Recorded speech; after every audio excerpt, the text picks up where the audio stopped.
Morning, everyone. I wanted to go over a few things in case I missed some and redo some of the other things. We'll be talking about my recumbent electric trike today that I custom built. This is my most recent build. I started this a year and a half ago, and trying to get various parts and everything took quite a bit of time and had a couple difficulties, but anyhow, this is a 2017 Catrike 700, and I've totally customized it. It's got 16-inch front wheels and a 20-inch back wheel, 349 on the front and 406 on the back.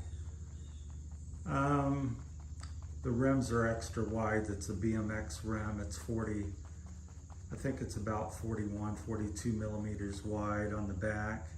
That really helps support the tire because on a trike, recumbent trike, you're side loading the wheels and rim, everything's being pulled to the side. So I feel like a wider rim helps support the tire and helps it corner a lot better. And then plus it's lower center of the gravity. I have approximately, I would say, 3.5 inches of ground clearance to the top of the bottom of the idler to the ground. And same with the rim. These are from Mr. Recumbent in Australia. He has these 37, 38 millimeter wide rims, which I like, and that's they're called the True Blues. And I'm also running his tires on the front. Simply because it's one of the few wider tires that you can get in the 349. And I am a big fan of the wider tires. I would say 40 millimeter to 2.5 inches seem to be about the sweet spot in my opinion, especially for the electric bikes. Like I said, everybody's got a different viewpoint and what they want, what they need. So I'm just speaking about my experience and my personal setup. On the front, I'm running a tri-sled velomobile chainring. That's an 80 tooth, and that's to compensate for the 20-inch wheels, so you can still pedal at a high speed if so desired. I also have a Answer BMX crank. It's actually like made for children. Because I prefer running the short crank. Once again, because it's electric, you don't have to worry about pedaling and moving yourself so hard. So a shorter crank is much more comfortable on the legs and knee bend, and with the electric, you still get around just fine, and it's no problem. You've got the Shimano XTR pedals. The cranks, back to the cranks, these are 100 millimeter long. I've had anywhere from 100 to 220 millimeter cranks in my times when I used to race and care about performance and experimenting. So I've had lots of various crank lengths. And on the recumbent electric versions, I prefer the shorter cranks. So much more comfortable and easier to spin around. Let's see, the hubs are Hope Pro 4, Pro 3, where the Pro 2 will fit just fine. You'll have to cut down a little bit of the axle, the Catrike axle, just about 4 millimeters or so, because they're a little bit narrower. But they mount up, other than that, they mount straight on. Over here we have the Hadley hubs, which I think have a little bit better bearings, and I like them when I'm pedaling. So about any downhill 20 millimeter hub will work. You may or may not have to modify the axles and cut them down just a few millimeters off of one side. So I can show you over here, this is a normal Catrike axle here. See if we can get the camera, and then you just take a few millimeters off either side. One side will be sufficient about 4 millimeters, and then they bolt straight on. So that's that. While I'm over here at the workbench, these are for the hub drive. It puts more stress on the dropouts, so I had these custom made. This is my prototype that I made, and this is the one that was actually made, so that they're made for left and right, and they fit inside the dropouts. And over here we have it on the machine, the bike, and you can see how they bolt on, and then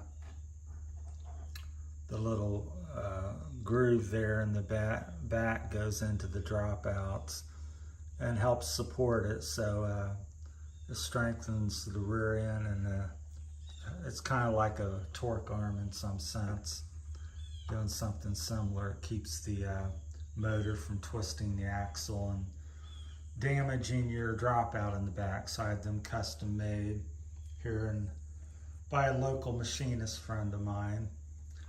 So that's on all the bikes, because I'm pushing a little more wattage, and I just didn't want to have any problems. I've got approximately 30,000 miles on the hub drive motors, about 10,000 on one of the bikes, and the green one here I've probably got about 3,000 or 4,000.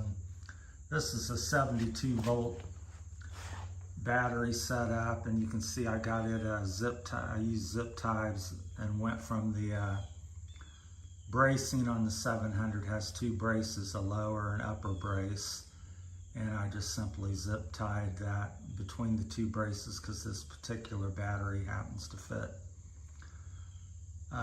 exactly right in between there, so it lowers the center of gravity. I think it looks very much like one might come from the factory. I have one on each side, and then the controller is in the Catrike bag. I have a Crystalite controller. The batteries I got from Grin Technology. They're 2100 700 cells, and I'm getting about 125 to 150 miles per battery, so you can just double that. So I'm in the 250 to up to 300 mile range. 250 is a pretty safe bet if you're very aggressive and running it real hard. You're probably down to the 200 mile mark. Again, it depends on how you ride, how fast, temperature, and all these variables. But generally, I found the 20 watt per mile rule is a pretty good rule of thumb on how much battery you need and how far it's going to go. So 20 watts, so a 100 watt battery will get you 5 miles. I know that will vary depending on how you pedal and up in hills and this and that, but I think that's a pretty realistic number to try to get, decide on what system you want, because that's what I found with all three systems that I have. And I've also built 3 other bikes besides these for other friends of mine. So yeah, the batteries are from Grin Technology. Also, I'm running their, over here under the workbench, I'm running their chargers as well. They're very nice because they're programmable cycle satiator, and they actually give you a readout, so when you come home and plug it in, you can see what your batteries are doing, what state of charge they're in. So after about 150-60 mile ride, I come back and they're about at 40-some%, usually around 42% charge. So that lets me know that I could ride it pretty easy another 100 miles. So I've got a couple of them because I have 2 batteries on the thing, and I plug them in parallel. And I unplug one of them just not to confuse the BMS on the batteries, because each battery has its own BMS. So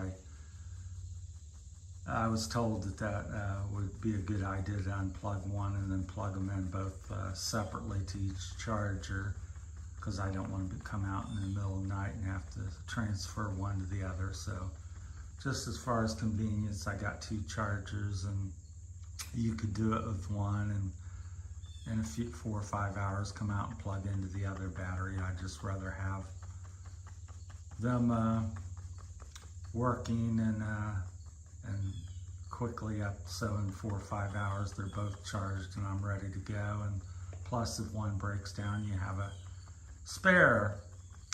So the hub on the back is a Crystallite hub, and it's made by HPC Cycles. They're having Crystallite make them, so they custom drill out the hub for cooling. It's an old racer's trick, and so then you can run more wattage and you don't have any water buildup surprisingly, because air dries whatever little bit of water may get in there. It quickly dries up and you tend to have even less water damage. I suppose that wouldn't be true if you're riding underwater or something, but I tend not to do that. So like I said, got some tools in the bags. Them are the Catrike 700 bags. Running a hookworm, which I think is one of the best or better electric bike tires. It has very stiff sidewalls, so it really supports the weight of the extra weight of the bike, because when you get into electric bikes, they're easily, pretty much double the weight of a normal bike. So you need a bike that has much stiffer sidewalls. If we come over here, we can maybe I can show you here. These are the True Blue round tires, and the sidewalls are pretty pliable. I've got over 200 tires, and the Maxxis hookworm here, you can barely move them. They're made for BMX, so I would say they're at least twice as thick and stiff, and that also helps with flats and stuff. They're very durable. I have yet to flat one in 30,000 miles. Not to say they can't be flatted, and here's the scorcher, and again, the sidewall's fairly thin. They're a racing tire, and same with the True Blues. They're both made down in, one's, I think the Scorcher's made in China. No, the True Blue's made in China, and the Scorcher's made in Taiwan. And I got the Avid BB 5s or 7s, I can't recall. They're both very similar on the front with 160 rotors. This bike's also, it's got a kill switch, and it's got the mirrors on the back there. I've got it's made in Germany, a Lupine light that I bought. It's probably about 10, 15 years old now. It's pumping out like 80 watts. I think it's around 2,000 lumens. Then I have little nogs on the back here, which light up, and you can make them blink. So that's my things. If I'm out early or late in the day, I put them on. The other light's extremely bright, and the battery on the water bottle cage there is for the front headlight. So it's pretty nice setup, and it's like I said, it's my 8th pick. You can see where they're plugged in. The batteries are plugged in. The left one there, and then the right one, although they both say L on them. The fender here is off of a KMX trike, so you can get them from any dealer that sells KMX, and I suppose they're on the internet. But that's where that's from. This is the other side. Also, there's my computer on the front. I did have wireless, but I found a lot of issues with the wireless getting interfered and in and out, and not functioning that smoothly. So I went back to the wired. It's running off my front wheel. I got a 9-speed chain on there. And I also, on the back, I have a DNP freewheel. It's 1134 spread, but this is again electric. So what I find with electric is you don't need as much gearing, in my opinion. At least most people, unless you're maybe touring and carrying a big load, or you're living in a mountainous area. But here in Ohio, the single-speed electric bike pretty much can go. I've never had a hill that I can't go up fairly easily. And so I just have it in the fixed gear, so to speak. I keep it in the 11 and then the 82 with a 406 rear wheel. And I can pretty much pedal at any speed you care to go, whether it's 5 or more. And so I really don't miss the gearing. Now, if you have more of a low-powered system, or you're going to be off-roading and going up some big hills off-road, then maybe more gearing or a mid-drive system would be something better. But I find this quite sufficient.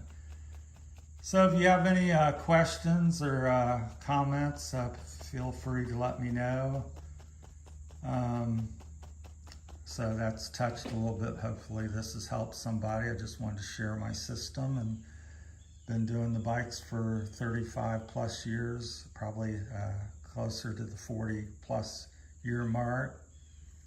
I've mountain biked and road raced, mountain bike raced, and mainly just spirited ride, and got probably 200,000 miles on my legs from pedaling. Sorry about the camera work. I get talking and pointing it in some other direction, but so this is my latest build, greatest build, and so it's got the longest range, and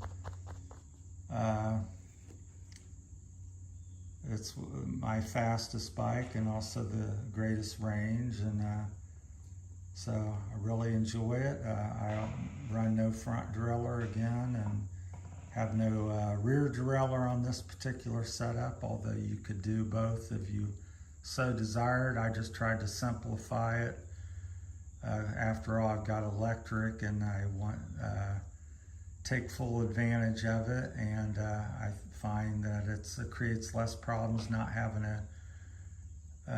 gears and stuff, sticks or going out of adjustment, or chain jamming up. That's also the part of the advantage of the hub drive over the mid drive is it's independent, and it just drives the rear wheels. So if you don't want to pedal, or your chain breaks, or your whatever happens, derailleur falls off,